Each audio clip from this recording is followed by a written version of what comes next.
Il y a 2 jours, j'étais justement en Skype avec l'un de mes clients, qui est un coach pour qui on développe sa stratégie sur le web. Donc, je travaille avec lui pour, sur notamment son contenu.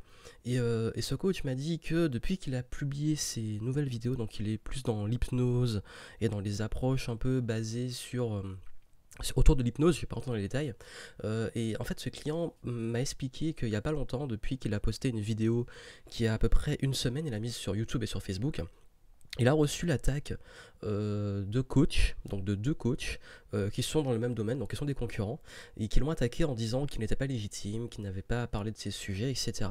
Et je sais que beaucoup d'entre vous veulent se lancer, créer du contenu, et ont ce syndrome qui s'assoit de l'imposteur, donc se sentir illégitime d'aborder un sujet. Et il y a un autre truc qui est assez marrant, c'est que le syndrome de l'imposteur vient souvent de soi. Mais il arrive aussi qu'on soit traité d'imposteur par des personnes extérieures. Et c'est de ça que je vais parler dans cette vidéo, de savoir comment le gérer et comment vous faire face à ça. Et qu'est-ce que je pense de ce comportement. Je vais vous le dire. En fait, ça fait très longtemps que je suis sur internet, j'ai commencé, j'étais étudiant. Donc je peux vous dire que des gens qui m'ont traité d'illégitime, d'imposteur, qui m'ont dit que je n'avais pas à faire ce que je fais, j'en ai croisé des centaines et des centaines. Et c'est pas une blague.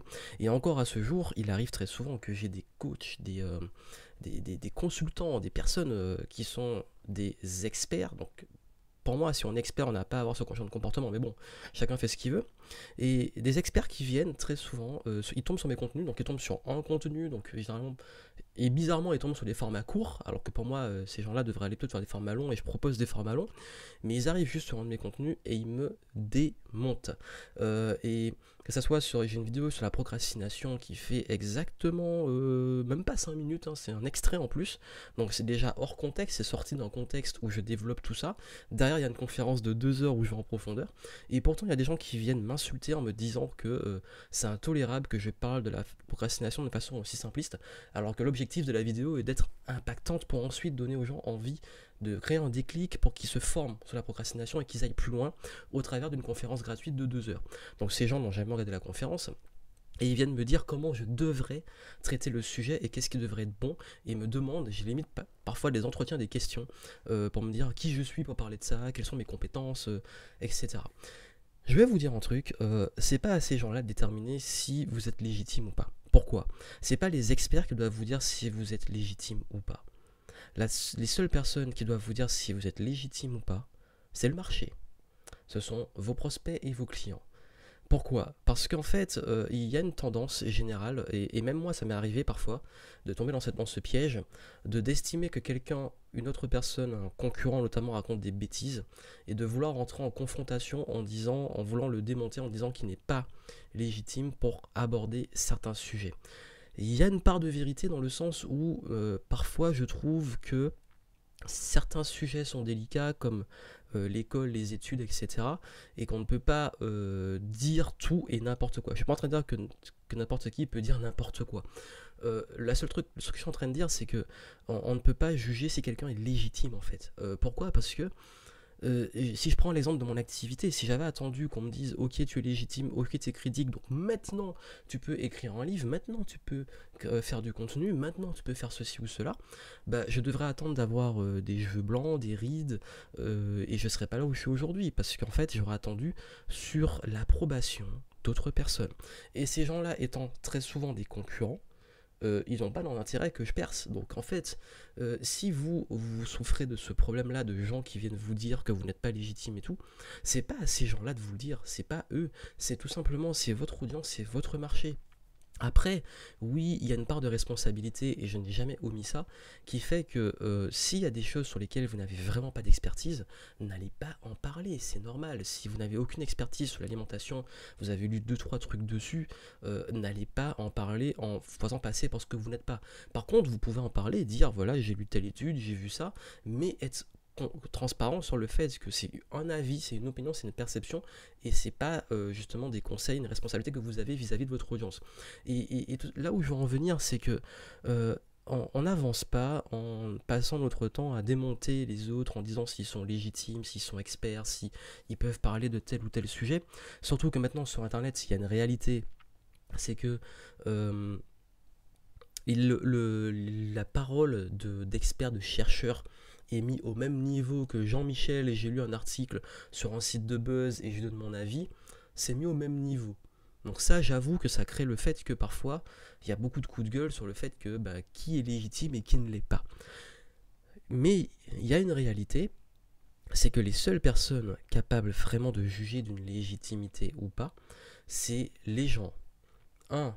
C'est si on a un statut d'expert, de chercheur, c'est les autres personnes qui vont justement valider l'étude. Donc seulement ces personnes-là qui peuvent valider si une étude est viable ou pas.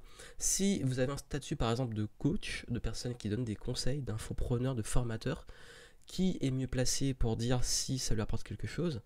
Finalement ce sont vos clients, parce que le but c'est que vous leur apportez des résultats. Si vous faites une promesse et que vos clients ont des résultats durables avec ça, c'est que votre approche fonctionne. Donc ce sont les seuls, les mieux placés pour le savoir.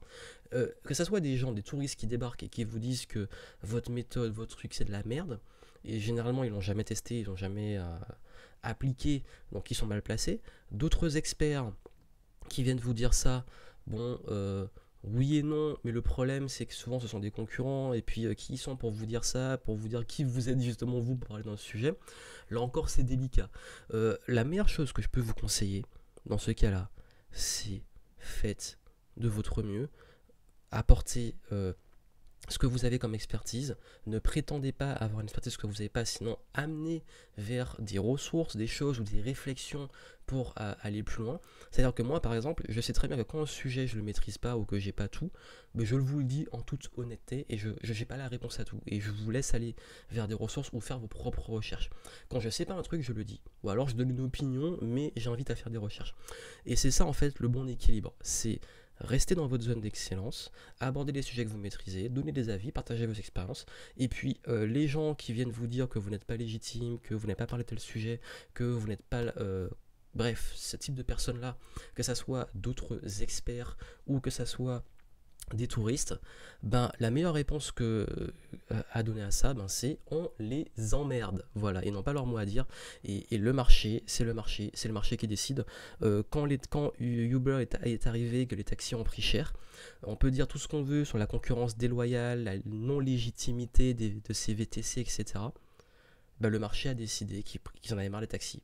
Après, oui, ça s'est régularisé, enfin tout ce qu'on a vu par la suite, mais à l'instant T, les taxis ont beau rager et faire tout ce qu'ils veulent, la concurrence est là et le marché, le consommateur a décidé que c'est ce qu'il voulait. Donc peu importe le secteur dans lequel vous êtes, si vous voulez créer un business ou si vous voulez apporter une expertise par rapport au syndrome de l'imposteur, la légitimité, la crédibilité, n'oubliez jamais que c'est toujours le marché qui décidera. C'est pas vous et c'est pas vos concurrents, c'est pas les autres experts et c'est pas non plus tout simplement les touristes, les gens qui sont là pour vous juger. Et puis moi, si c'était mon cas, je serais jamais là où j'en suis aujourd'hui. Par contre, oui, et parce que justement, je mets des limites à ma réflexion, il y a des secteurs dans lesquels on ne peut pas faire ça. On ne peut pas faire n'importe quoi. La santé, donc le médical, le droit, avocat, et puis certains autres secteurs qui sont réglementés. Ce qui est justement tout à fait normal, parce que là, les enjeux et les responsabilités sont beaucoup plus hautes. Donc voilà, donc c'était le message que je veux passer. Si vous avez des personnes comme ça, j'ai envie de vous dire continuez, ne faites pas non plus n'importe quoi, hein. C'est ça que je veux mettre la parenthèse très forte. Et puis surtout, n'oubliez pas que les meilleures personnes qui sont là pour juger, c'est votre cible, c'est votre audience. Et moi, c'est mon audience qui a décidé si j'étais légitime pour écrire un livre et pour qu'ils l'achètent et pour me dire si le livre était bon, pour le journal s'il était bon, pour mes articles, mes vidéos, mes programmes. Ce sont mes prospects, mes clients qui me disent si c'est bon, parce que justement, il y a des promesses de résultats et s'ils ont ces résultats, je suis content. Et s'il y a des clients, s'il y a quelqu'un qui ne doit pas être content et qui doit me dire que c'est un truc qui ne va pas, ce sont avant tout eux que je ne vais pas écouter et pas Jean-Michel, concurrent rageux qui n'arrive pas à percer sur le web et qui vient me dire que ce que je fais, il n'est pas content, il n'est pas d'accord. En même temps, je ne suis pas là pour débattre avec eux, je suis plus là pour débattre avec mes clients, pour leur apporter un maximum de valeur. Et puis comme je l'ai dit, voilà, les gens qui ont toujours un truc à dire, on les emmerde. À très bientôt.